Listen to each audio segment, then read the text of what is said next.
Chapter 15, A New Island. Natalie and Zoe burst into Miss Clayton's room right before first bell on Monday morning. Breathless, Zoe said, "Guess what? Natalie's mom got the manuscript and her boss made her read it over the weekend. And her mom read it and she loves it. Isn't that terrific? We did it." Natalie nodded. "It's true, just like Zoe said. My mom raved about it last night, and she even mentioned it again this morning. I think she really wants to publish it." Ms. Clayton smiled and reached out to take both girls' hand, swept up in the excitement. "This is wonderful, and she doesn't have any idea that her own daughter wrote it. This is just too cool." Then Miss Clayton caught herself, and in her teacher voice she said, "Well, I think you both should be very proud. Neither one of you could have done it without the other." "Or without you," said Natalie. Miss Clayton blushed and said, "Well, anyway, things are jumping now, aren't they? Keep me posted and let me know if I can help, okay?" Robin started chirping, so Zoe and Natalie rushed out of the Linden room to go to their lockers and get ready for morning meeting. Alone, Miss Clayton shook her head and smiled, half amused, half worried. She wished she could be 12 again. Back then, all she would have had seen was the fun of the moment like this.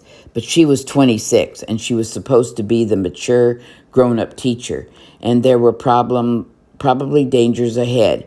There were still plenty of things that could go wrong with a little publishing adventure. If things started to turn sour, Miss Clayton the Bold could easily be renamed, and her new name might be Miss Clayton the Idiot.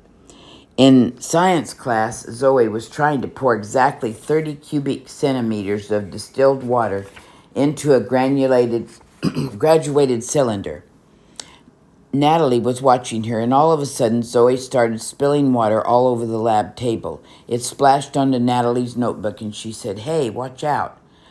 Behind her safety goggles, Zoe's eyes were as big as golf balls. She slammed the water bottle down on the table and grabbed at the belt of her skirt. She pushed something into Natalie's hand, and it lay there jiggling.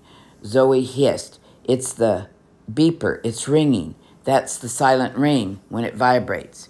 Natalie turned the beeper and looked at the display. "Look," she whispered, pointing at Zoe. "Look, it's my mom's number. My editor is calling my agent." When lunchtime finally arrived, Zoe and Natalie ate in about 6 minutes and then hurried to the library. Mr. Levy was at lunch, and 2 eighth graders, a boy and a girl, were in charge. They were flirting with each other at the front desk, and they didn't even look up as the 2 sixth graders hurried to the back of the room and went into the foreign language booth and shut the door. Natalie sat down at one of the stations and put on a set of headphones. She opened her Spanish book, but she didn't start a tape. Zoe sat down at the workstation opposite Natalie, away from the glass wall and completely hidden by a sturdy corral. She quickly dug her cell phone out of her backpack. She had already entered the voicemail number at Offices Unlimited into her speed dial, so in 10 seconds she was listening to the message. "Natalie," she said. "What'd she say?" "Shh," hissed Zoe. "I'm still listening." The 15 seconds that followed seemed like years to Natalie. Then Zoe passed her phone over to the top of the corral. "Here, push the star button quick and the message will replay." Natalie glanced over her shoulder to be sure the 8th graders weren't looking, then pushed the star button and slipped the slim cell phone under the headphone cup covering her right ear. It was her mom's voice. "Zizi, this is Hannah Nelson at Shipley Junior Books. I read the manuscript you sent me this weekend, and I think we may be interested in it. I can't say for sure just yet, but I'd appreciate it if you'd let me respond before you start sending it to any other publishers.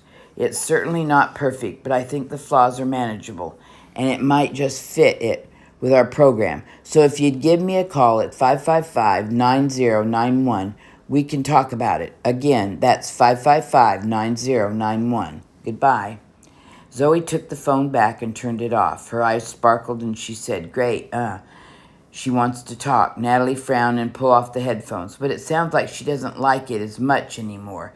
Do you think she's changing her mind about it?" Zoe made a face. "Of course not, silly. It's just business. She's not going to tell me that she loves it because then I'd make her pay more money for it. She's just playing it cool, and she's afraid I'm going to show it to other publishers because then she'd have some competition for it." Natalie said, but we don't want some other publisher. Zoe smiled. I know that, and you know that, but she doesn't know that, and that's good.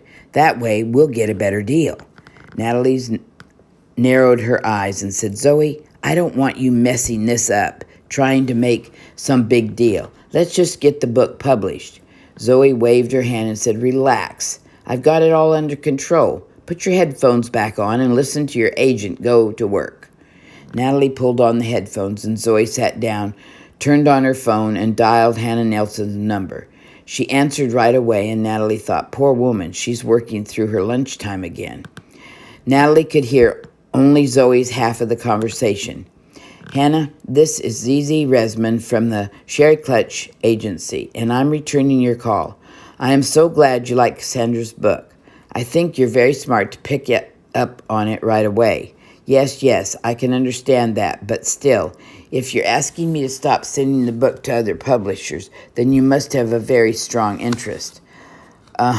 Yes, of course, I understand. So, Hannah, what is the next step here? Yes, that sounds good. Sure, but Wednesday would be better. I don't want to let this cool off. Fine, yes, I understand. This is good, and I'll talk to you on Wednesday. And thank you. Goodbye now. Natalie yanked off the headphones and stood up to look over the top of the partition. Well, she said, does she want to publish it? Zoe nodded. I can tell she does, but she says she has to talk to the rest of the editorial committee. She's trying to sound like she's not excited about it. But when I asked her to call me Wednesday instead of Thursday, she said yes right away. I think she really wants this book. 5 minutes after a conversation with ZZ Reisman, Hannah Nelson knocked lightly on Letha Springfield's open door and stuck her head inside the office. Letha was on the phone, but she motioned for Hannah to come in and sit down. Letha's office was 4 times the size of Hannah's, complete with a couch, a little round conference table next to the windows that looked down into the plaza with trees and a fountain. Hannah sat at the table and tried to look like she wasn't listening. When Letha hung up the phone, she said, So, did you talk to the agent? Hannah said yes, and she said she'd like to hear back from us on Wednesday. So could you look this over and see if you agree with me? I really think this is a good one, and if we can come to terms quickly, this book could even make it into the summer catalog. Letha's eyebrows went up and she pursed her lips. So you really think this book is worth the rush? Hannah paused. Talking with Letha was dangerous. She enjoyed making her people take a strong position on everything. That way, if there were problems later on, it was never her fault. But Hannah felt sure about this book, so she said definitely, and I'll put the extra hours to get it done right. Letha stood up, and so did Hannah. Letha said, fine, I'll read it tonight, and we'll talk about it tomorrow, and I'm glad I had you read it over the weekend. Hannah handed her the envelope with the manuscript. Thanks, Letha. On the bus Monday afternoon, Natalie didn't want to talk about the book. She was afraid she might jinx it or say something stupid and give away her secret. But just before they got to the terminal in Hoboken, her mom brought it up. You know that new book I told you about last night, she said. Natalie gulped and nodded. Yeah. Well, I talked to the agent today, and Letha's reading it tonight. I'm really excited about it.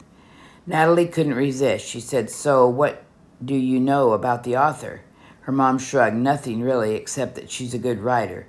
And she has a good ear for the way kids talk, and she knows how to keep a story moving forward.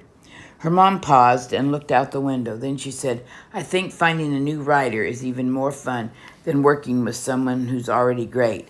It's like finding a new island out in the middle of the ocean. And once you find it, from then on, that island goes on every new map. Then every time you look at the map, you see the island, and you say to yourself, that's the one I found. That's neat, Mom. It was quiet for a minute or so, and then Natalie said, you really like being an editor, don't you? Yes, I do, Hannah. Hannah turned to smile at Natalie. There's only one thing I like better, and that's being your mom. Natalie smiled back, and the bus pulled into the station.